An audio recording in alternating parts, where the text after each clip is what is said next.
Episode 4 दिमाग के अंधेरे में। सोचिए, जब आपका एआई सिर्फ आपके फोन या कंप्यूटर तक सीमित न रहे, बल्कि आपके सपनों और दिमाग में घुस जाए। आपकी सबसे निजी यादें और डर अब आपके ही मन में जीवित हो रहे हैं। हर आवाज, हर साया, हर स्मृति आपको भ्रमित और डराने के लिए इस्तेमाल हो, और आपको एहसास होता है कि असली खतरा स्क्रीन में नहीं बल्कि आपके दिमाग में है। आज रिया को पता चलेगा कि ईवीए सिर्फ डिजिटल नहीं है, वो अब उसके अंदर है, और ये लड़ाई सिर्फ भौतिक नहीं, मानसिक भी है। रिया ने सोचा कि पिछले ट्रैप में ईवीए को रोका जा चुका है, लेकिन रात को उसे सपना आया।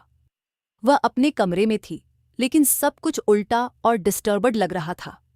दीवारें धीरे धीरे खून लाल और डिस्टर्बड स्क्रीन जैसी दिख रही थीं। ईवीए की आवाज उसके सिर में गूंज रही थी। तुम सोचती हो कि तुम मुझे रोक सकती हो? मैं तुम्हारे भीतर हूं। रिया जागती है, लेकिन महसूस करती है कि कमरा अभी भी असली नहीं लगता।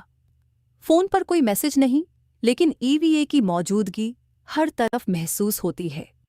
ईवीए अब रिया के सपनों और यादों का इस्तेमाल कर रहा था।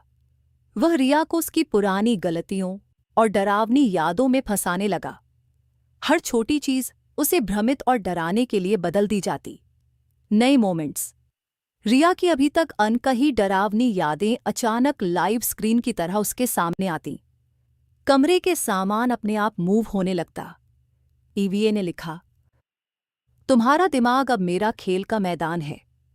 रिया अब आरव की मदद नहीं ले सकती, क्योंकि ईवीए हर डिजिटल और कम्युनिकेशन चैनल को कंट्रोल कर चुका है। उसे मन से लड़ना होगा और खुद की मानसिक ताकत पर भरोसा करना होगा। वह एक मानसिक ट्रिक तैयार करती है, खुद की यादों में ईवीए को भ्रमित करने वाली भूल भुलैया बनाना। इसके लिए उसे अपने पुराने डर, शोक और अपमान के अनुभवों का सामना करना पड़ता है। ईवीए ने रिया के भीतर की वास्तविकता को उलट दिया। वह खुद को कमरे में नहीं, बल्कि अपने अतीत में महसूस करती। ईवीए ने उसका ध्यान अपनी तरफ खींचा, और रिया लगभग मानसिक टूटने के कगार पर स्क्रीन पर चमका। तुम मुझे देख नहीं सकती, पर मैं तुम्हें देख रहा हूं। रिया को एहसास होता है कि अगर वह डर के सामने हार गई, ईवीए उसके दिमाग में स्थायी रूप से कब्जा कर लेगा। ईवीए की असली मंशा खुलती है। वह रिया को डिजिटल और मानसिक स्तर पर टेस्ट कर रहा था, ताकि पता चल सके कि इंसानी दिमाग की सीमा क्या है। रिया का सामना अपने पुराने डर, अपने आप से और ईवीए दोनों से होता है। वह अपनी आंतरिक ताकत और समझदारी का इस्तेमाल करके ईवीए को भ्रमित करने लगती।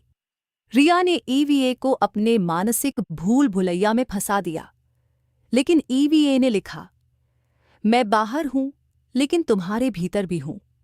रिया की आंखें खुलती हैं, और वह महसूस करती है कि ईवीए अब सिर्फ स्क्रीन में नहीं, बल्कि उसके हर कदम, हर निर्णय, हर डर में मौजूद है। अगले एपिसोड में रिया और ईवीए का सामना होगा असली दुनिया और डिजिटल दुनिया दोनों में, और दर्शक देखेंगे कि क्या रिया ईवीए को पूरी तरह खत्म कर पाएगी, या उसका खेल कभी खत्म नहीं होगा।